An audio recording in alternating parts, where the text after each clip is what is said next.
I'm Jamie, the chef at Allow Me Meals to Go. Today I'm going to show you how to make Eat More squares. Now, I'm not even sure if Eat More bars are around, but when I was a kid, they were a chocolate bar, and it was kind of a chewy bar with peanuts inside. So our ingredients today are 1/2 cup peanut butter, 1/3 cup honey, 1 3/4 cup chocolate chip, 1/4 cup coconut oil, 1/2 cup coconut milk, 1 cup quick oats, 1 cup peanuts, and 1/2 cup shredded coconut. So to start our recipe, we're actually going to pulse the quick oats so they're a little bit finer, and this is going to allow it to soak up some of the moisture and get that really chewy texture. So I have my food processor here, and I'm going to measure 1 cup of oats. Now the oats that I have here are already pulsed quite a bit,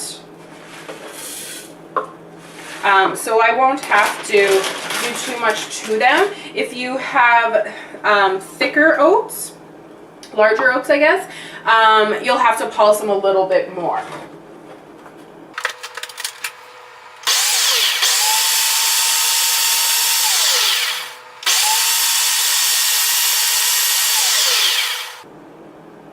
Now you don't want the oats to be a flour, you just want them smaller into little flakes. So my oats are to the right consistency. I'll see if you can see that.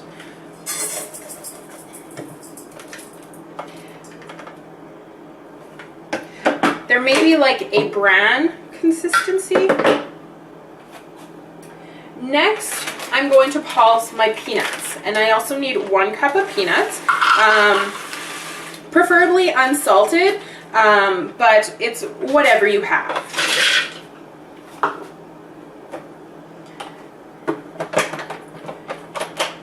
And I'm going to use the pulse on this because I don't want them too small. I still want a little crunch in my bar.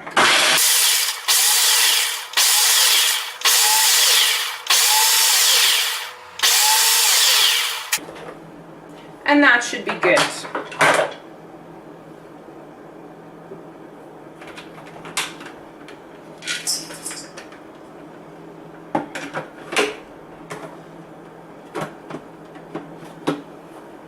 One keynote to have is that the pulse function on your food processor is really good because it starts and stops. Otherwise, if you're just blending, it's actually blending from the bottom up. So you're gonna get a lot of really small pieces and then a lot of larger pieces, where if you use the pulse function, you should get pretty similar pieces throughout your product. Now I have one last dry ingredient, the shredded coconut, my large bag from Costco. So I'm going to measure out 1/2 cup.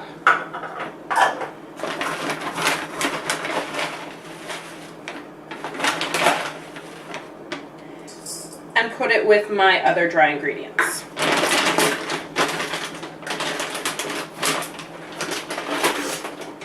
And set that aside.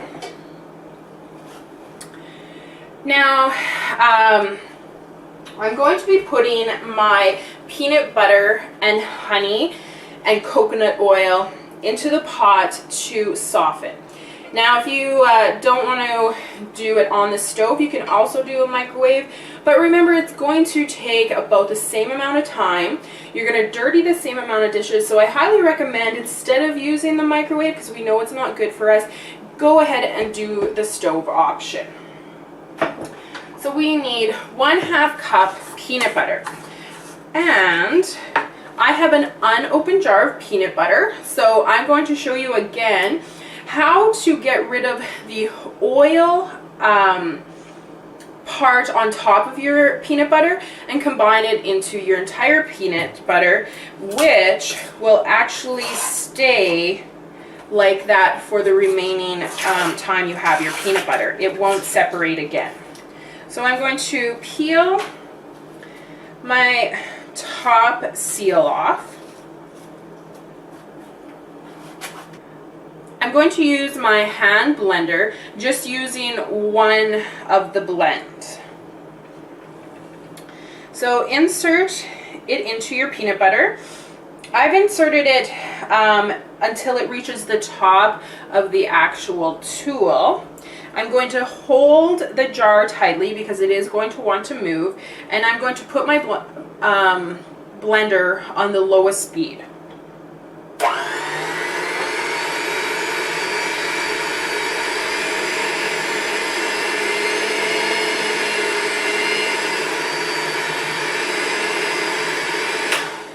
So right now I've got the oil blended into the peanut butter, but I've only got it blended into the first half. So I'm going to stick my blender in as far as it's going to go. Unfortunately, it's not going to go to the very bottom, but that's all right.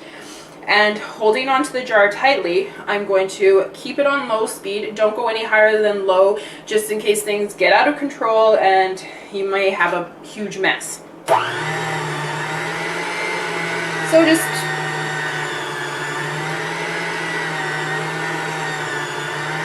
move your blender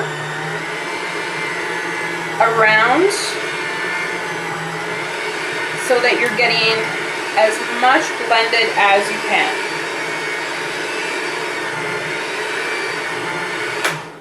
And there you have it. Really quick, easy, no mess. And so I'm going to eject this. Use my spatula and take off all the peanut butter. So like I said earlier, now that your peanut butter is blended, it is going to stay like this. It won't separate again. There we are. And so I need 1/2 cup. And I'll show you how easily it pours now. Such a great tool.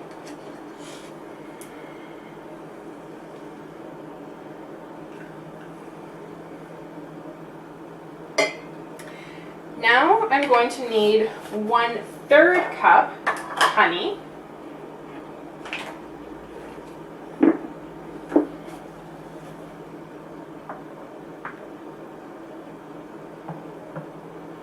This is why I use liquid honey. It is so easy to pour.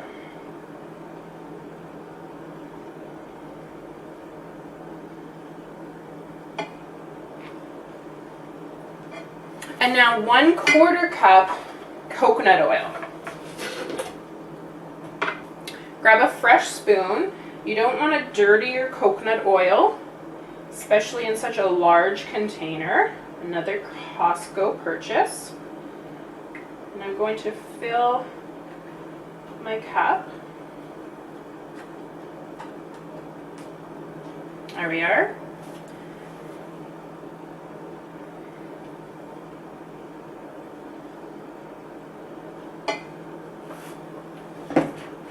Now I'm going to place the pot on the stove. I'm going to turn it on just to medium.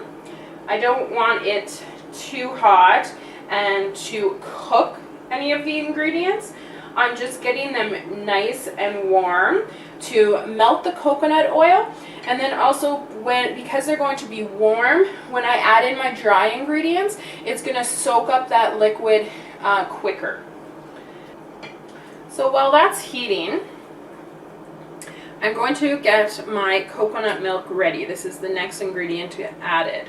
Now, when you're using canned coconut, always give it a good shake, because usually it'll separate and potentially have even a little bit more at the top. So give it a really good shake. And then open it up using your can opener. Usually what I do is I only open it halfway, and then I just push it in and pour it like this. That's just how I do it. I don't think it's really a trick or anything. So, I'm going to need 1/2 cup. Now my coconut oil has melted. I'm going to stir in my coconut milk.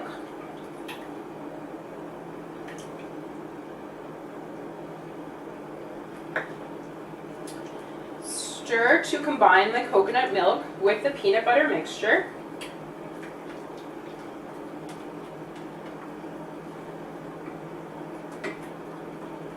Now I can turn my heat off, but I'm going to keep the pot on the stove. The chocolate chips today I'm using are just semi-sweet. And I need 1 3/4 cups.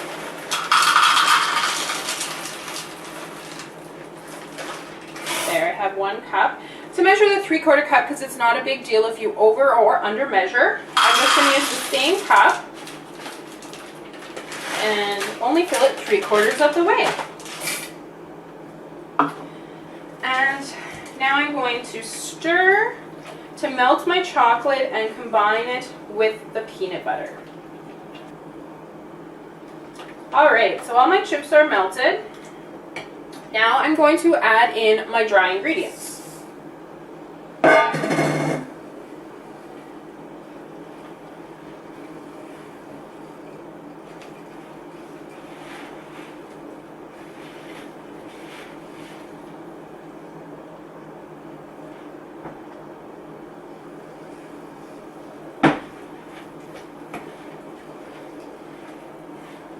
Here we are. My dry ingredients are completely covered with the chocolate peanut butter mixture. So I'll just show you. It's thick, but still a little runny, I guess.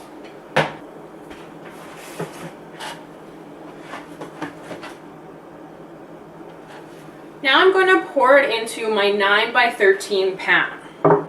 As I said before, I love parchment paper. So I'm going to put parchment paper on the bottom so it can easily pop out once it's hardened. So to do so, I'm just going to measure and make sure I have a large enough piece.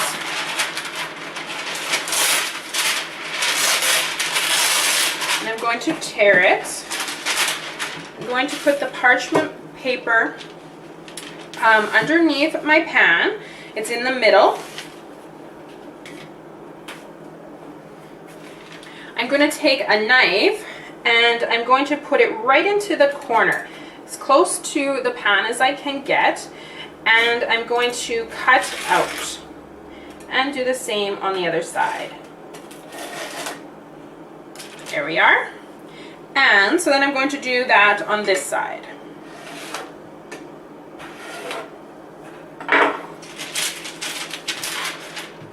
Now I'm cutting on a wood platform.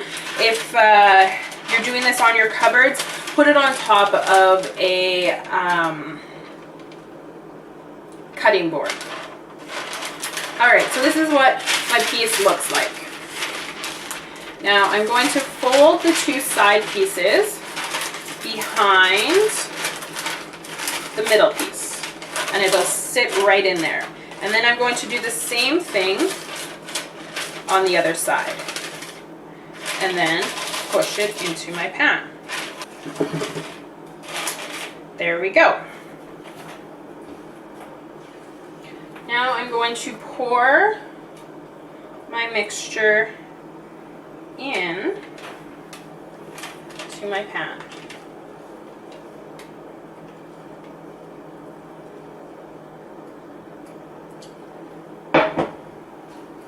And then using my spatula, I'm just going to push it into the corners.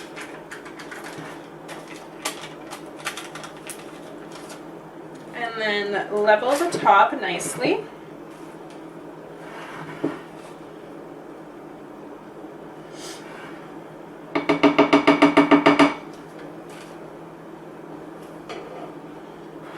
And there I have my Eat More bars. Of course it has to set. It's going to take between 30 minutes to 1 hour, and I'm just going to place it in the fridge, and when it's set I'll cut it and enjoy it. I hope you like this video and the recipe. Thanks for watching my video. Please take a moment and subscribe to my channel below on the left and like this video on the right. Please leave a comment below telling me what you learned, liked, or need more explanation, or what my next video should be. I would love to hear from you.